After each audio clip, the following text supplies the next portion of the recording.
So now let's talk about protecting your worksheet और cells. आप Excel में किसी भी पर्टिकुलर सेल या किसी वर्कशीट या पूरे वर्कबुक को प्रोटेक्ट कर सकते हैं using your password, right? And अब बात आती है कि आपको ये चीज़ें की ज़रूरत पड़ी क्यों? आपको प्रोटेक्टिंग लाइक सेल को प्रोटेक्ट करने की ज़रूरत क्यों पड़ी, या वर्कबुक या किसी भी शीट को प्रोटेक्ट करने की ज़रूरत क्यों पड़ी?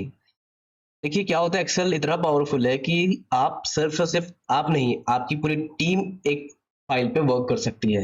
एंड लेट्स सपोज कि आप बहुत देर से फिगर आउट कर रहे हैं किसी इक्वेशन पे, एंड आपने फाइनली उससे ठीक कर लिया। एंड या फिर आप ये कह सकते हैं कि आपने एक फॉर्मूला बनाया है जो आप नहीं चाहते हैं कि कोई भी पर्सन इंटेंशनली या फिर बाय मिस्टेक उसे छेड़े, क्योंकि अगर वो फॉर्मूला चेंज हुआ तो क्या होगा, आपका पूरा का पूरा रिजल्ट है वो बदल जाएगा। तो आप चाहते हैं कि किसी पर्टिकुलर सेल्स में वो पर्सन एडिट कर पाए और कुछ में वो एडिट ना कर पाए जहां पे आपने फॉर्मूला लगाया है।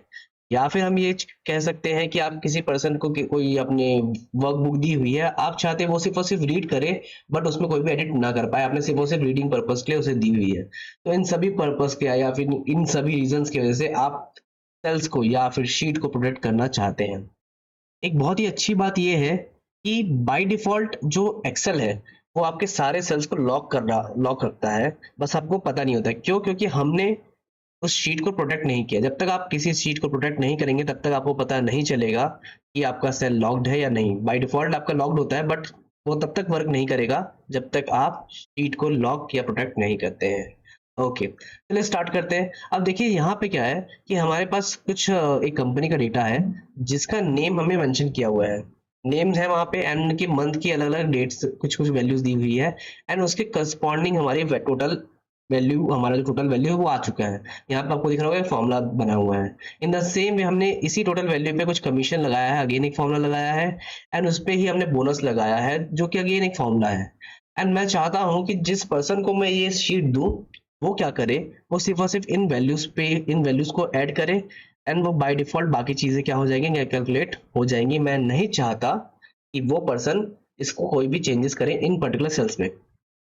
उसके लिए मुझे क्या करना पड़ेगा, मुझे करना पड़ेगा इन सेल्स को अनलॉक। मैंने क्या कहा था कि एक्सेल बाय डिफॉल्ट लॉक रखता है, आपको अनलॉक करना पड़ेगा।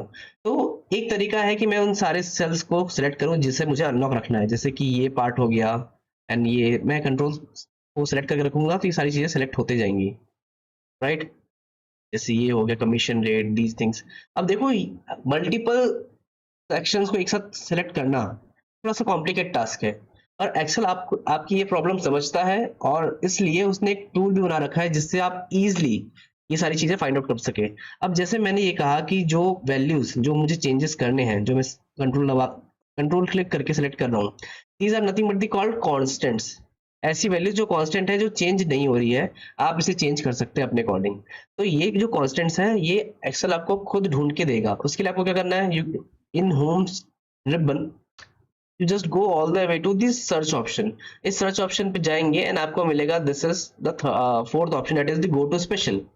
जैसे गो टू स्पेशल में जाएंगे तो आप फिर सेलेक्ट करेंगे कॉन्स्टेंट्स की, जहां जहां कॉन्स्टेंट्स है, डेट इज वो कॉन्स्टेंट नंबर हो सकता है, टेक्स्ट हो सकता है, लॉजिकल एक्सप्रेशन हो सकता है, या फिर कोई एरर हो सकता है। ये सारे ही कॉन्स्टेंट ऑटोमेटिकली सेलेक्ट कर लिए, एंड जैसे ही मैंने हिट ओके किया तो आप देखिए सारे सेल्स ऑटोमेटिकली सेलेक्ट हो गए जो कॉन्स्टेंट है जहां पे मैंने फॉर्मूला नहीं लगाया है। अब नोटिस करने वाली बात है, जबकि फॉर्मूला तो यहाँ भी होना चाहिए बट यहाँ फॉर्मूला नहीं है, तो हम यहाँ फॉर्मूला लगा लेते हैं। हमने यहाँ किया एड,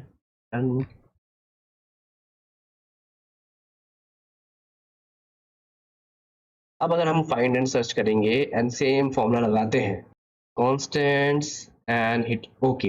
अब देखिए जो भी कांस्टेंट वैल्यूज वाले फाइल्स हैं, सेल्स हैं, वो सिलेक्ट हो चुके हैं। अब मुझे इसे क्या करना पड़ेगा, अनलॉक। तो आपको कहाँ जाना है, you just go all the way to the font section. यहाँ पे जो आपका एक्सटेंड वाला पार्ट है उसको एक्सटेंड करेंगे, and go to this protection part. Protection part में जाते ही आपको क्या दिख रहा है कि ये सेल्स ऑलरेडी लॉक्ड थे। जैसे मैंने कहा आपको कि एक्सेल ऑलरेडी लॉक कर रखता है, तो आपको इसे क्या करना है, अनटिक करना है, एंड ओके। एंड यहाँ पे देखिए लिखा हुआ है कि लॉकिंग सेल्स और hiding formula has no effect until you protect the worksheet. जब तक आप प्रोटेक्ट नहीं करेंगे तब तक इसका कोई भी मतलब नहीं है।